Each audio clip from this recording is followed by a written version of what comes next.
go. All right. My name is Chris Raymond, very grateful recovered alcoholic. Yeah, look at this bunch. Now listen, it's warm in here. Y'all just ate, a bunch of you, so just go ahead and take a little nap. Y'all spread out a little bit, and if I see a few of you laying down, I'm not going to take it personal. That's okay. God, I just ate all that pasta. I may take a nap. What the heck? Anyway, I am delighted to be here. It's so good. Like I said, to reiterate, sharing the podium was with Chris. We're going to confuse the recorded people here. Chris is the other Chris. Okay, what the heck? Y'all think I'm talking about me? I remind y'all again. This is my little cell phone, my email up here. And if y'all want to email me, I'll send you any of the stuff we talked about this morning, quote stuff. There's this little index that I did years ago for little guys I sponsor. It's just a little where the steps are in the big book. And everybody thinks, well, what difference does that make? But if you're screwing around and you're new and you want to read about the eighth step, there's no sense sorting through it. Here's the page numbers where it is. And so some of the little new guys that get overwhelmed in that book, again, we set one of those hardback books down there. That big book is not all that big. If you take the stupid stories out of the back, I'm sorry, I shouldn't have called them that.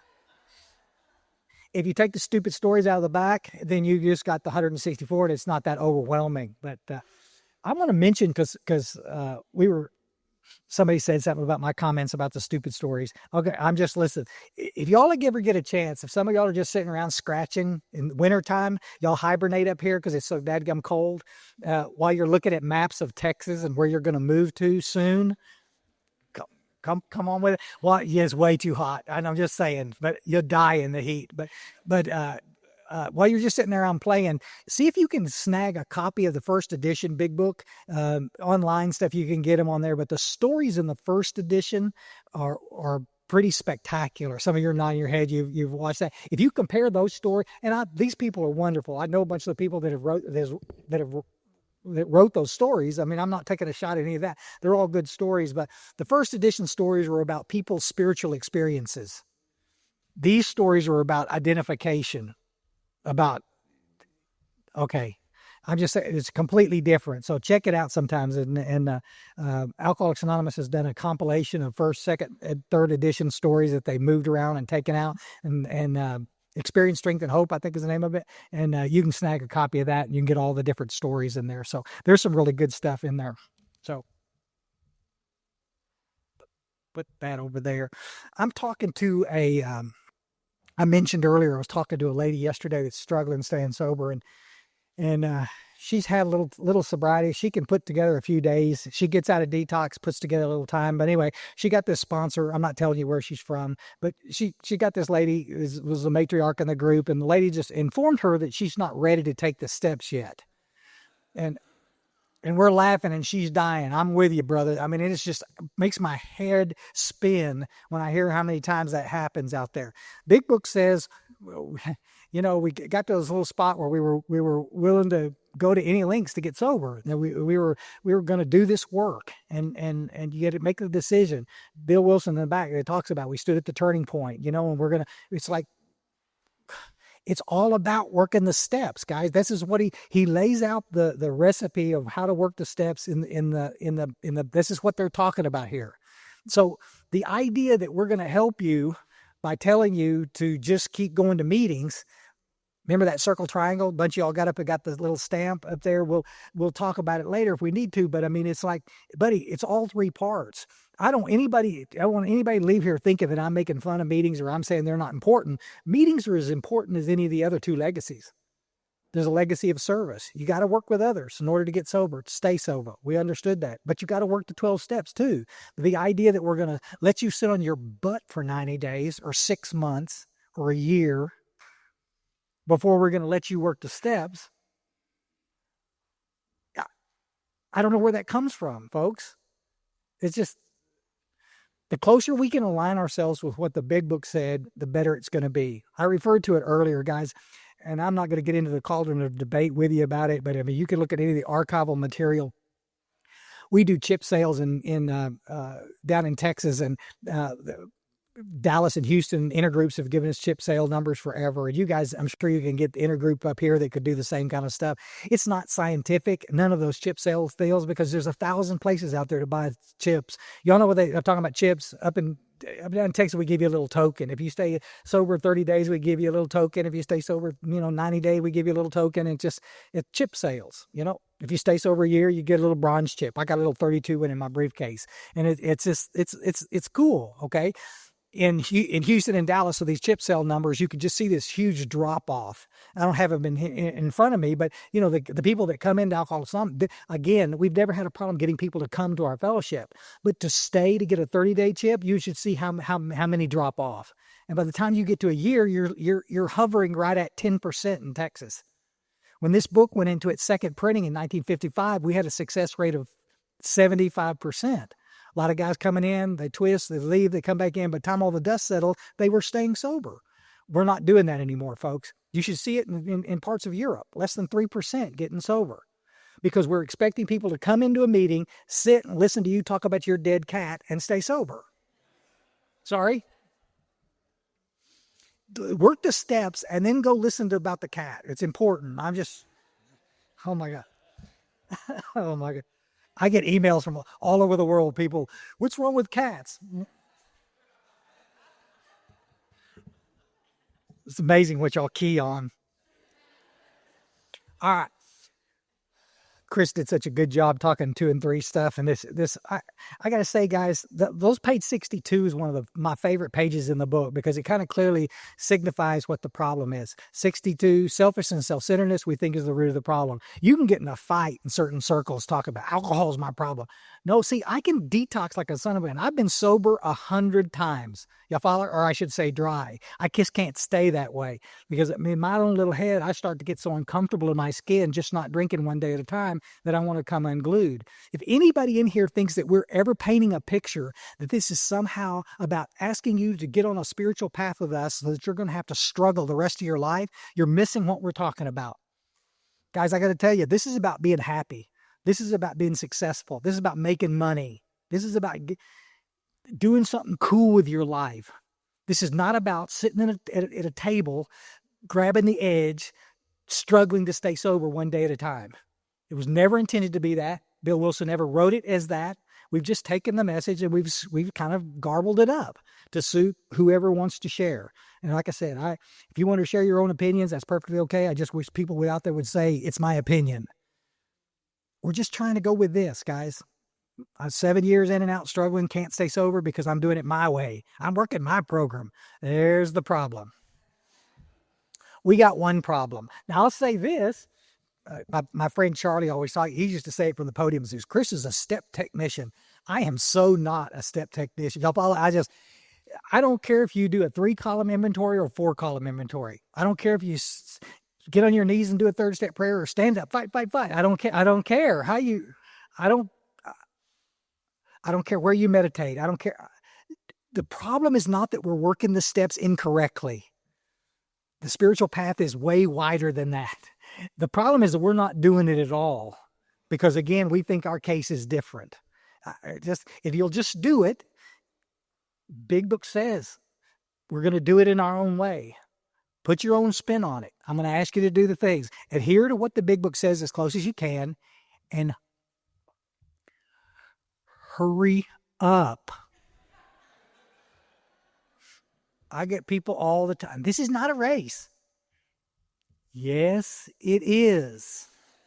We were talking earlier about that little window of opportunity. Guys, when the obsession comes back, you're not going to remember to call your sponsor. You're not going to run out to your trunk and get your Gorski Relapse Prevention Workbook grid out.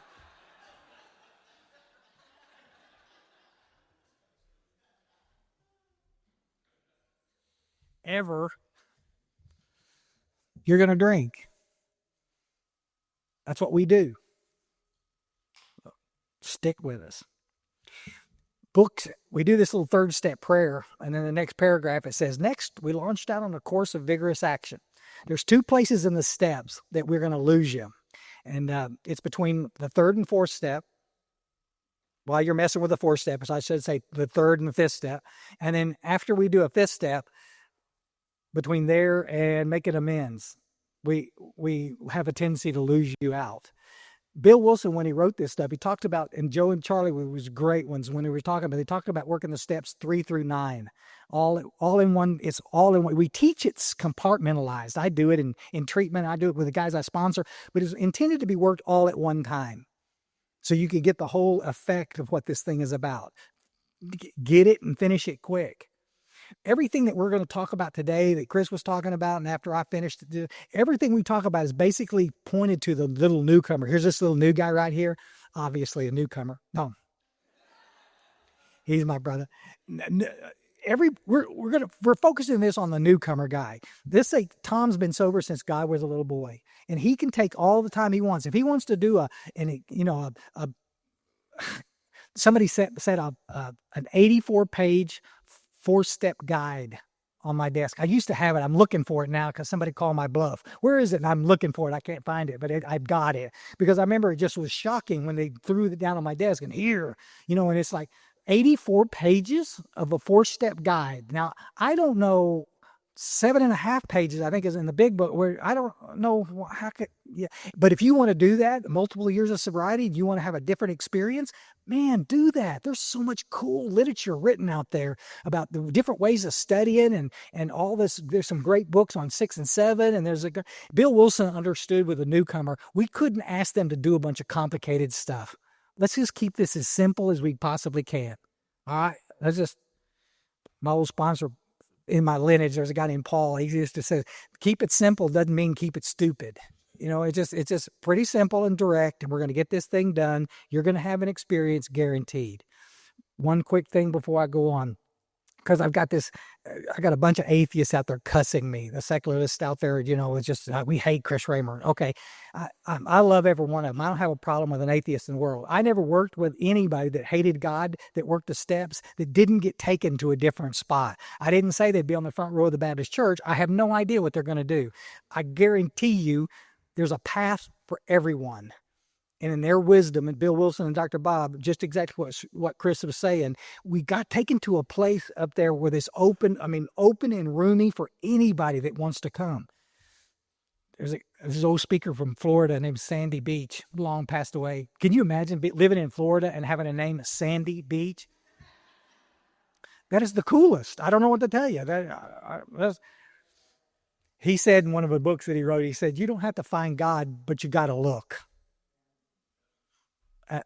Just breathtaking. I've never seen it fail. Seek. God could and would if he were sought. It didn't say found. Your life is going to change by some power out there. Just stop getting caught up in all the semantics and try to get this all figured out. Well, what is God? Who knows? I don't know. But he's handsome, so I don't know. When I sit down, we do a little 3rd-step prayer with a guy. I'm going to get up, do just like those old guys did with me in 1987. If I'm sponsoring, I got my little date book in there because I'm paper, old school. I watch you guys work your calendar on your phone. I'm just in awe. Really? How does that work? Oh my God. I have a date planner in my briefcase, and we write this down. Okay. And we get up from 3rd-step prayer, and I'm sitting there right there, and I'm going to get you a notebook, and we're going to talk about this 4-step because it's the only time in sponsorship that this gets really labor intensive. There's some stuff around the amends. We're going to talk about that gets a little, there's some effort. Around this 4-step stuff, it gets a little nuts. So I'm going to be real close to you guys while you're working on a 4-step. But what I'm going to end up doing is I'm going to sit, there you go, right there.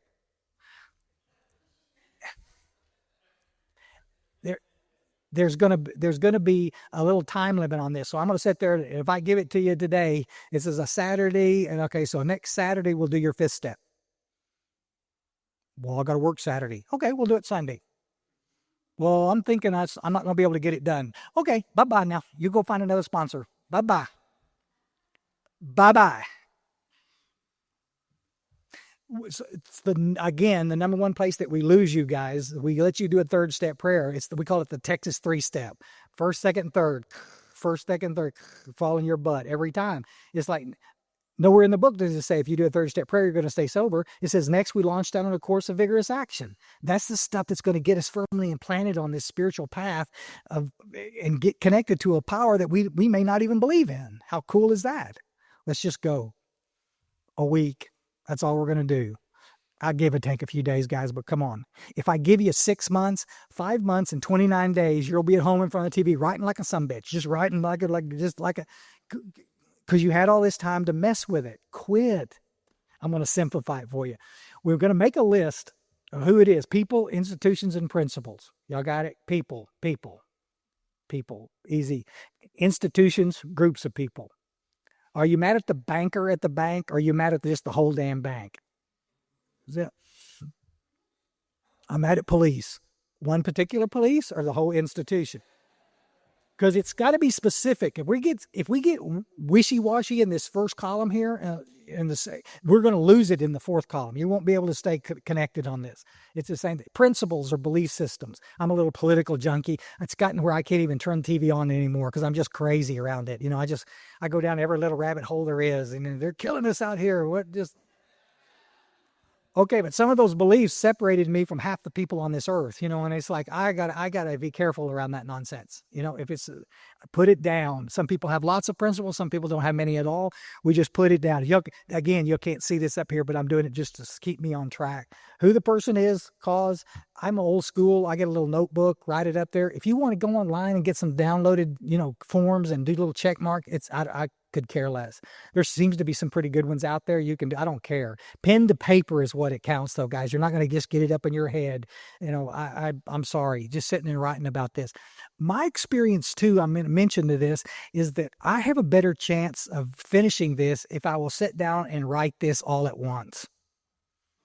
I've done 1,004 steps in an afternoon. I watch a lot of people do it. I hear people out there in treatment industry all the time talking. I got sponsors out there. I work on it a little bit every day. It's like washing dishes.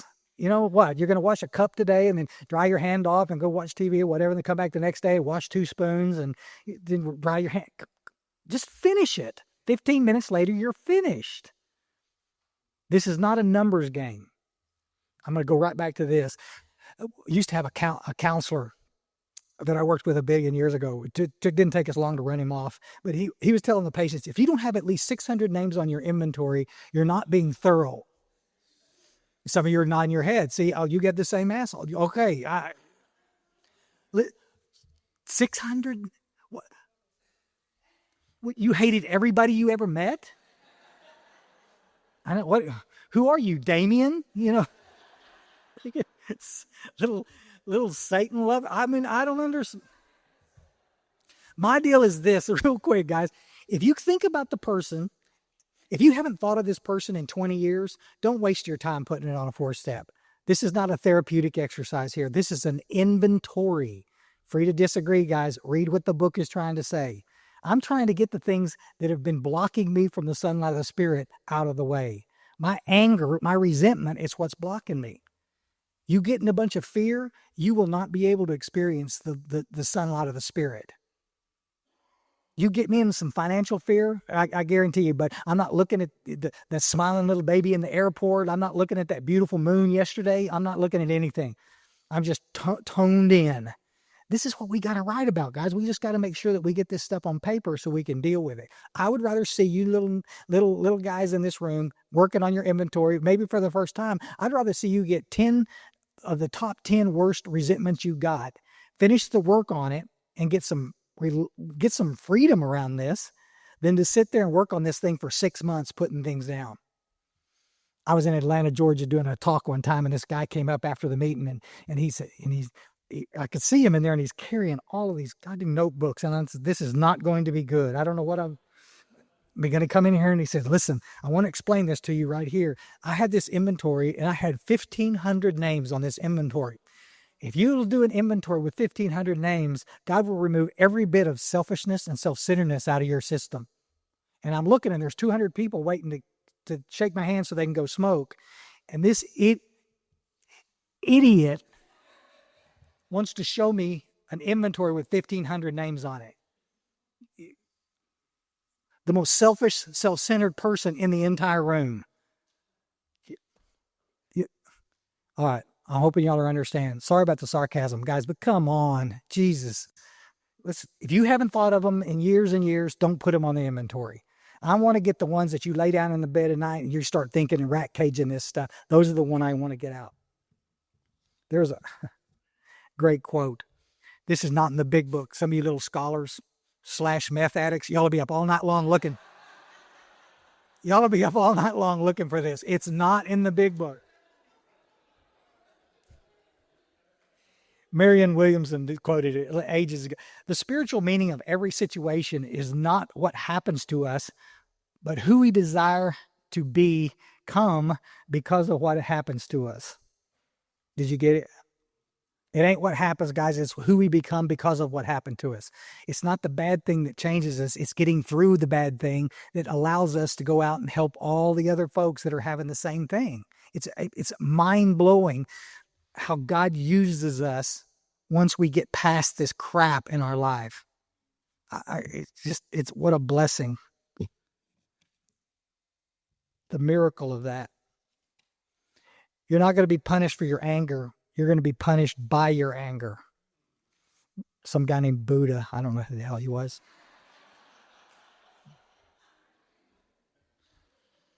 Oh my gosh. We make the list. Sit down and spend some time. Sit in front of the deal and just start. God, show me the people that are pissing me off. Show me the people I'm angry at. And just start writing. Family, relationships, blah, blah, blah. You just make the list. Then we transfer it over to some columns. Who it is, cause. I want you to be specific in the cause, okay? Get specific. Again, if you lie in the second column, you're going to be lost in the fourth column. She was never there for me. That's a lie. You're talking about your mother. It's like, that's not true. At times when I needed her, she wasn't there. That's true. Can you see the difference? Don't catastrophize this. You're lying. If you lie in the second column, you'll be lost in the fourth column. This is all about truth. A lot of you guys think you hate everybody out there and you've got 1,000 resentments. And when you sit down and actually start writing it down, you don't have that many. What's the truth? Affects mine. There's 7 areas in there that are affected by these resentments. Each individual one, 7 areas. You can find it in the book. We're not going to take time for just my pocketbook, my pride, my self-esteem. Y'all follow? There's all of these areas that are affected. It's a numbers game. You can look at it. Every resentment gets a list. Put the little number down. It affects my ambition, and then explain how. Expect my pocketbook. Some of these things will affect all 7 areas. Do a couple little sentences to explain how that affects my situation there. My mistakes. Y'all see this word mistake? I've made this mistake before, guys. If you listen to any old workshops I've ever did, I always talked about, let's look at your part. I had a really nice man who had been molested as a child. This guy was up in Seattle who very kindly corrected me. And I'm looking at the book and says, surely I have not been wrong all these years. This was 10 years ago, but still, I did it for years. And I'm looking in there. The book is asking us point blank, list our mistakes. Mistakes. If you don't hear anything else I say this morning, this afternoon, whatever it is, please try to hear this. Victimized people get sober every day. Victims don't. Wish you could see how uncomfortable this gathering just got. I'm not making light of anything that ever happened to anybody. There's a bunch of you, it makes me cry thinking about it. I watch them come through treatment. I look at their chart and how could you survive the crap you were placed in? But you see, if you can get up and you can see that in somewhere in this scenario, there was a mistake you made, carrying it for 40 years and not talking about it, punishing everybody else around you because of it. If you can see one little piece that you played, you can get free of the whole resentment. If you can't, you'll just continue to be a victim. And you'll use it as a trump card for the rest of your life. Anytime somebody gets close, you pick it up and throw it down. Everybody will back up. Excuse me. And it's a terrible, lonely place to be.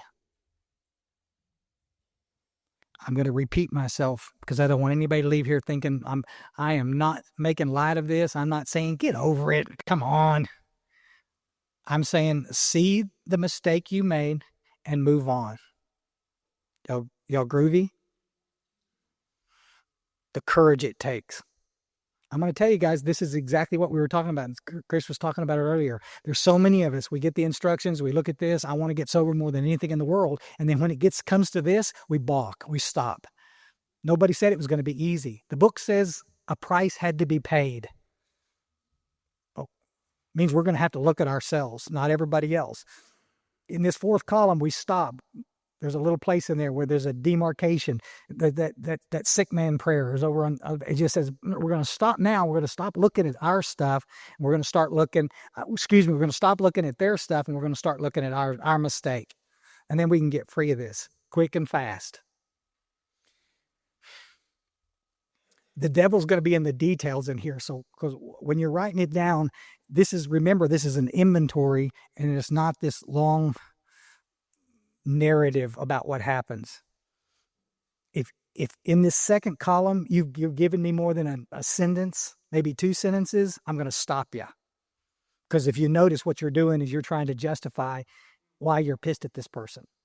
We're trying to get down to causes and conditions. We're trying to get down to the root cause of this. And so distill it down. Any of you poetry guys in here, you remember what a haiku is? Don't ask me to quote you one, but I'm going to tell you, it's always beautiful. And what is it? 3 lines, 4 lines, 3 lines? You can get this beautiful vision of poetry. It's absolute word craftsmanship. It's easy to sit there and write 100 pages about something. It takes a little skill to put it in a small little area. What is the truth?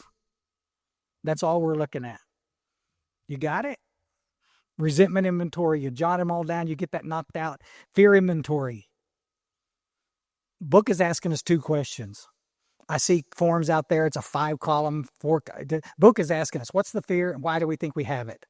You guys can add to it if you want to. I don't care. Fear. Mark was really great with me, but he set me down. I'm one of those guys back in the day. I'm full of testosterone. I ain't afraid of nothing. And he started asking me some specific questions. Are you afraid of getting sick?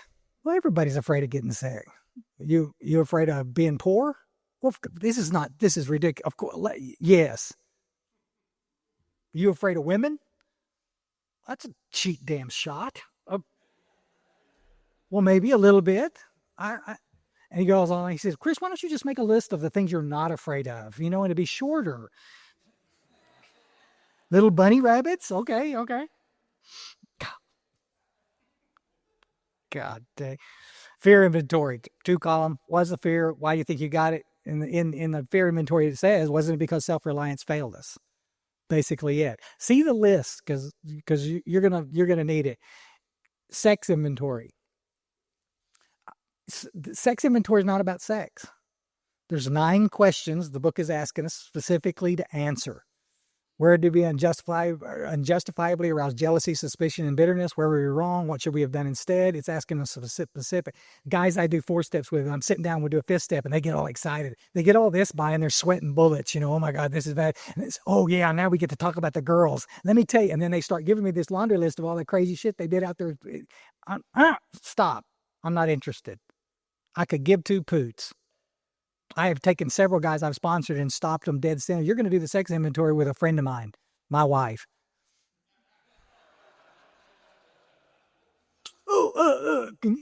Crawfish.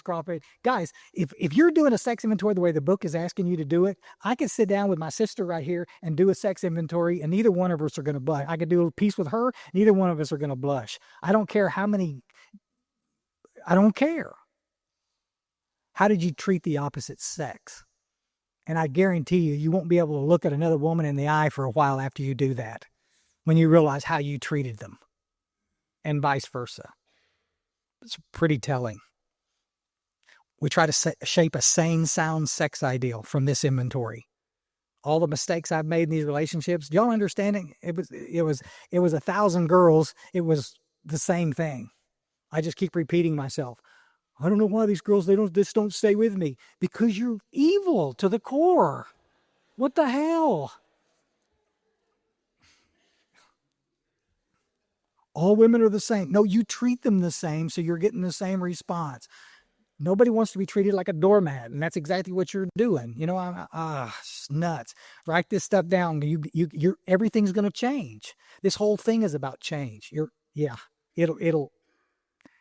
You knock this down on paper. You got 3 little inventories. You get with your sponsor. You're going to sit there and to do this again. Back in the treatment center days, back in the '80s, there used to be big talk. There's guys from the podium that talk about this. Oh my God. You can just set aside at least 10 hours to do this step. Holy shit. And some of y'all have done that. Okay. Let me just remind you, we just said on page 62, selfish and self-centeredness, that we think is the root of the problem. Now I'm going to give the most selfish person on earth 10 hours to talk about themselves. No, I'm not. No, I'm not. Because the problem is, we're going to light some candles and we're going to throw some pillows on the floor and we're just going to get down and now this is called therapy. This is, what are we going to rebirth ourselves? I'm not knocking any of that. If you got a therapist that knows what they're doing, this is great. But this is the 4th step, guys. We're going to sit at the goddamn coffee shop. We're going to sit out there in front of my AA club. We're going to open it up. And we're going to knock this some bitch out. Let's get this done. You get in here and start giving me a bunch of details and I'm going to stop you. I'm your sponsor. I'm the gatekeeper. I'm also got the stopwatch. Okay. I'm going to decide. You get in here and start giving me a bunch of details. I'm going to stop you. I don't want to hear the details. You give details in the second column. You're just rationalizing why you treated these people with disrespect, right? Why you deserve to be mad at those. That's something every alcoholic's waiting to hear. Well, I'd have been mad at them too. This is why I'm saying when you do a 5th step, don't do it with somebody that doesn't know what we're trying to accomplish because they'll freak out. Yes. I'm going to talk more about that because y'all are not getting them. Y'all got to hear me. Talk to somebody that understands what this is about. This is an inventory. This is not confession. So many of y'all in here believe there's a piece of this that is confessional. I guarantee you there's some things, some of you guys have got some secrets you need to dump. All right. But if this was all just about confession, the Catholics would all be sober. Just suggesting that. I'm just throwing that out there. They're not. Neither are a lot of the priests. I mean, we're all the same. It's just like, good heavens, guys. Stay. It's like my brother gives some great analogies, but y'all know the kind of stuff. You give the analogy, my sister cause. Well, you see, she's not actually my sister. She's a cousin from a second like this. And then you give me this long line and it's, well, she's not really that. And then I've met her and then we had this like us over here. And it's like the scene in A Beautiful Mind when you're connecting all these dots and you're giving me all this story. I don't care. Neither does the person hearing your fit. Stop. Cause. Why are you pissed at this person? I'm mad at my wife cause she cheated on me. I don't need to hear the reason she cheated. Y'all follow? I don't need to hear all the sordid details. I don't give 2 poots who she cheated with. I don't care. You're not mad at that. You're mad at the fact that she, affected by all areas, 7 areas of your area. Trust me, but sex and checks. Those guys in South Carolina, they says, is it green or pink? Okay, I got you.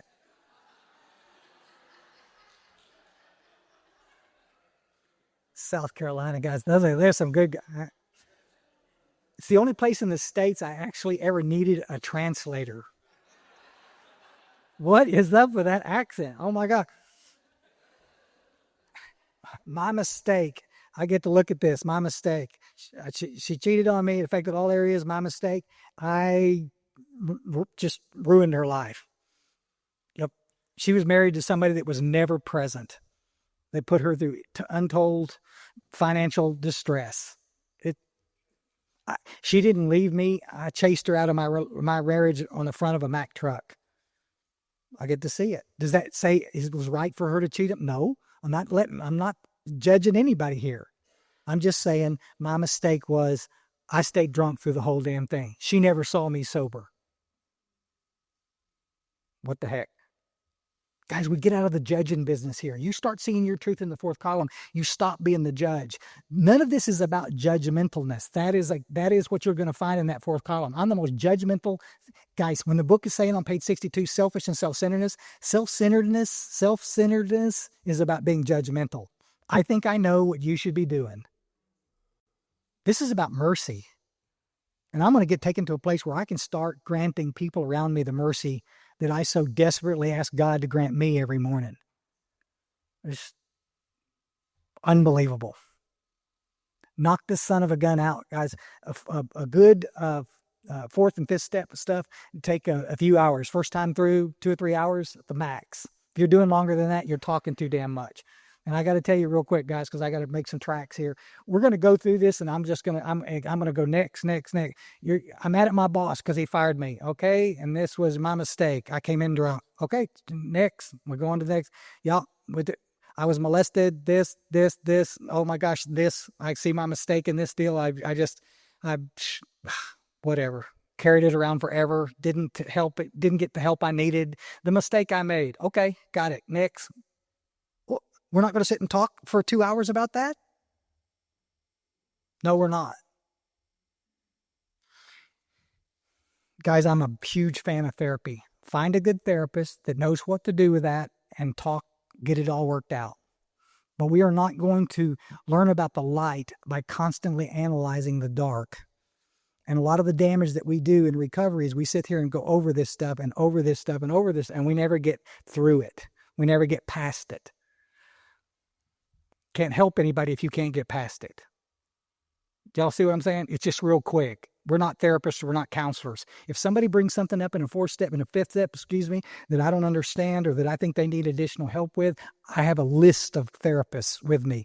I'm going to be helpful. I'm going to try to get you connected to a therapist that can help you with that. Next, we go on. Everybody thinks because they went to treatment that all of a sudden they're therapists. Some of you'd make good ones, I got to tell you.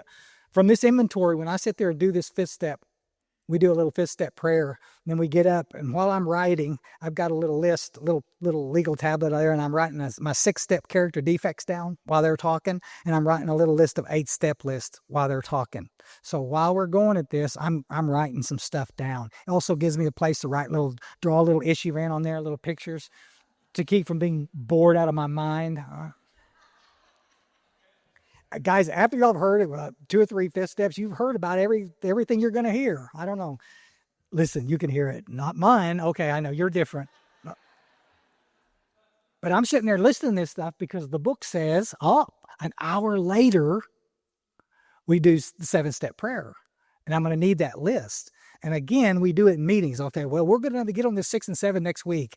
That's not what the big book says. Now, I got this list of character defects, my selfishness, my fearfulness, the anger, all this, my judgmentalness, my procrastination. I'm a bit of a poot around that. I gotta list it because we're going to go to God in 6 and 7 right now. You're going to get on your knees.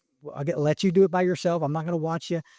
Sometimes I do when I think they're not going to do it. I'll make sure they do. But we're gonna drop that, and 6 and 7 we're gonna get it, and then we're gonna spend some time. I'll usually maybe give them a day. I'll see them at the meeting tomorrow. And we're going to go over your 8-step list because I want to help you organize your amends. Chris is going to get up here in just a minute and just talk about the amends process. But I'm going to help you organize this so that you don't focus on a bunch of stuff you don't need to be focused on right now. There is an order here that we need to take, especially if we're new early on. We get overwhelmed with these amends deals. God, and unless you simplify this, we're not ever going to get through this. It's just deal. I mentioned this real quick. The person that you end up doing a fifth step with needs to be a nice closed mouth person. If you are sitting in here, you have a fifth step to dump, but you don't trust your sponsor, you've got the wrong sponsor. If you're a sponsor in here and you're talking about people's fifth steps, be real careful because it thunders out there later and lightning is going to hit you. Quit it. This is as private and as sacred a thing that we're going to do in sponsorship. It's being a trusted, closed-mouth friend. That doesn't mean that you can talk about it with your other sponsees It doesn't mean that, no, keep it quiet. Because I got to tell you, a lot of people hear that and then they go out. Says, I had a guy that I worked with for years. He says, I did my fifth step with a bum at the bus station. I went and got a bum and I knew I'd never see him again. And I dumped my fifth step. Okay. But you understand, he's thinking that this is just about dumping, confession. But where's his 6-step list? Where's his 8-step list? You're going to add to that 8-step list, but you got to start right there. Where is that? The bum didn't sit down with you. You know, are you being truthful in the 4th column? No, his bum's not going to. Bum doesn't care. He's drinking. Get you somebody, a closed mouth friend that you trust that can help you with this. There used to be some guys in up in the DFW area that used to charge for 5th steps, which I thought was a great idea, but it's kind of a violation of those old traditions. I don't know what to tell you there. Also, if you happen to be doing a 4-step, you're going to dump a 5th step with your sponsor, and your sponsor's on that inventory. Don't do that. It's a chicken, you know what thing to do. I've had guys do that with me. If they're on there like that, then do it with another one of the guys you sponsor. Do it with another one. You can do it with a friend of yours later on if you want to, but don't sit there and talk trash about the poor guy that's listening to your boring, pathetic 5th step. It's just, I had a guy one time doing it like this. Well, I thought you could handle it. You've been sober, but 20 years. I said, yeah, I can handle it. And we're done. There you go. Where you? No, you're hurting my feelings. I mean, what's the whole purpose of this? Why do I want to stir up a bunch of more crap it's not fair. Just, if it's going to affect somebody else, it's like doing a fist. I've seen doing a fist. I had a guy that I got sober with when I first, early on, he was an English guy. He was something else. And he says, he was just gone to treatment. So I'm in a bonding experience. He was going to do his 5th step with his wife.